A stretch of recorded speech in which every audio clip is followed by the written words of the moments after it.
नमस्कार, स्वागत है आपका हमारे चैनल पर। 23 जुलाई को एक साथ दो आईपीओ आ रहे हैं।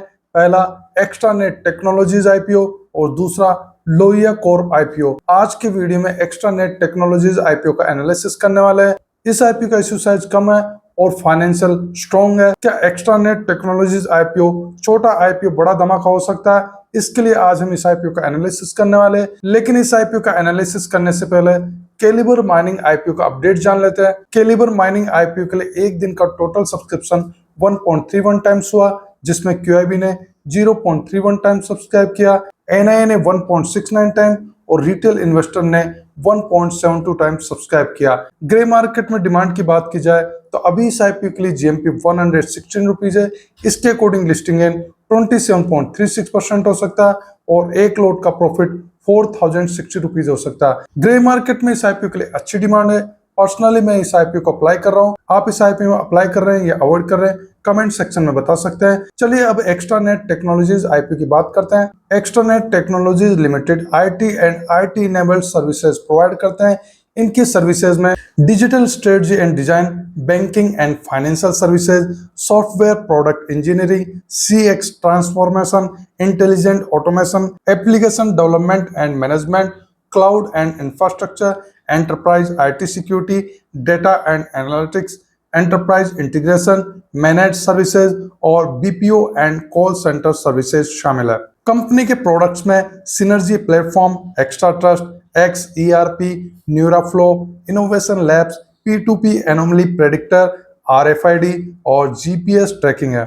कंपनी लगभग सभी इंडस्ट्रीज को अपनी सर्विसेज एंड प्रोडक्ट्स ऑफर करती है। इनके सभी प्रकार के क्लाइंट्स है, जिसमें गवर्नमेंट, कॉर्पोरेट, बीएफएसआई और इंटरनेशनल क्लाइंट्स शामिल है। कंपनी के पास में कई प्रकार के सर्टिफिकेशन और मेंबरशिप है। सर्टिफिकेशन में CMMI सर्टिफिकेशन, ISO के कई सर्टिफिकेशन है और ये नास्कॉम के मेंबरशिप है। नास्कॉम क्या है? नास्कॉम एक national association of software and services companies है।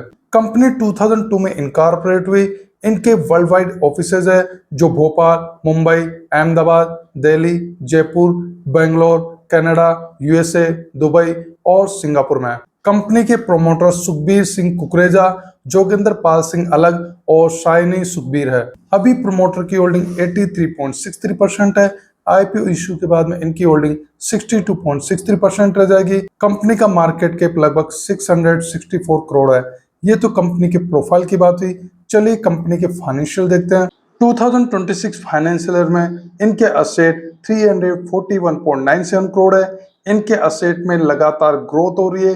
रेवेन्यू 366.01 करोड़ है।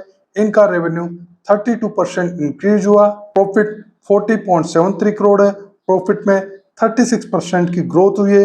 प्रॉफिट लगातार बढ़ते जा रहे हैं। इबिटा 63.18 करोड़ है।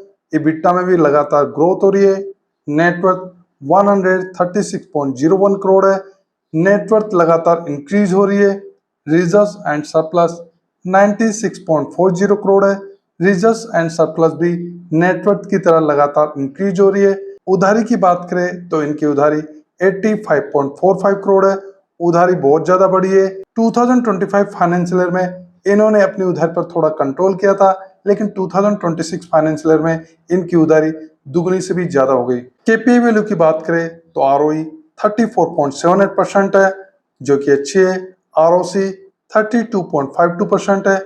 आरओसी भी अच्छे हैं। डेट इक्विटी 0.63 है, डेट इक्विटी ज्यादा है।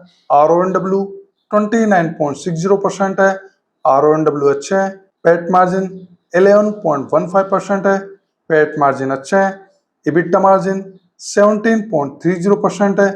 इबिट्टा मार्जिन भी अच्छे हैं। प्राइस टू बुक वैल्यू 3.66 है। प्राइस टू बुक वैल्यू ठीक ठाक है। ओवरऑल फाइनेंशियल की बात की जाए तो इनके फाइनेंशियल अच्छे हैं। इनके असेट, नेटवर्थ और रिजर्व्स लगातार इंक्रीज हो रहे हैं। प्रॉफिट और इबिट्टा भी अच्छे हैं।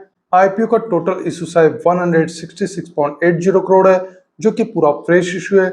एक शेयर के प्राइस 120 से लेके 127 रुपीज है। एक लोट में 110 शेयर है और एक लोट का अमाउंट 13,970 रुपीज है। रिटेल इन्वेस्टर मिनिमम 1 लोट के लिए और मैक्सिमम 14 लोट के लिए अप्लाई कर सकते हैं। स्मॉल एचएनआई मिनिमम 15 लोट और मैक्सिमम 71 लोट के लिए अप्लाई कर सकते हैं और बिग एचएनआई मिनिमम 72 लोट के लिए अप्लाई कर सकते हैं। ये आईपीओ 23 जुलाई से लेकर 27 जुलाई तक अप्लाई किया जा सकता है। अलॉटमेंट 28 जुलाई को होगा। रिफंड 29 जुलाई से मिलना शुरू हो जाएगा। जिन इन्वेस्टर को आईपीओ अलॉट होगा उनके डीमैट अकाउंट में से 29 जुलाई को क्रेडिट कर दिए जाएंगे और स्टॉक एक्सचेंज में इस आईपीओ के से 30 जुलाई को लिस्ट होंगे। आईपीओ में रिजर्वेशन क्यूआईबी के लिए 50%, रिटेल के लिए 35% और एनआईए के लिए 15% है। कंपनी का आईपीओ लाने का ऑब्जेक्ट क्या है? आईपीओ फंड से 21.99 करोड़ कंपनी अपनी उधारी पे करने में यूज करने वाली है। 7.30 करोड़ सिस्टम्स एंड हार्डवेयर के परचेज और इंस्टॉलेशन में यूज होने वाले हैं। 102 करोड़ वर्किंग कैपिटल रिक्वायरमेंट में यूज किए जाएंगे और balance fund general corporate purposes में यूज करने वाले हैं। चलिए आईपीओ के नेगेटिव और पॉजिटिव पॉइंट देखते हैं। नेगेटिव पॉइंट में कंपनी की उधारी ज्यादा है। पॉजिटिव पॉइंट में इशू साइज का 100% पोर्शन ये फ्रेश इशू में लेकर आ रहे हैं। प्रोमोटर होल्डिंग अच्छी है, कंपनी के फाइनेंशियल अच्छे हैं और ये आईपीओ फंड से 21.99 करोड़ अपनी उधारी पे करने में यूज करने वाले हैं। ग्रे मार्केट में डिमांड की बात की जाए तो अभी इस आईपीओ के लिए जीएमपी 25 रुपीज है। इसके अकॉर्डिंग लिस्टिंग इन 19.69% हो सकता है और एक लोट का प्रॉफिट 2750 रुपीज हो सकता है। चलिए आईपीओ को समराइज करते हैं। ओवरऑल आईपीओ की बात की जाए तो ये अपना आईपीओ ठीक ठाक वैल्यूएशन पर लेकर आ रहे हैं।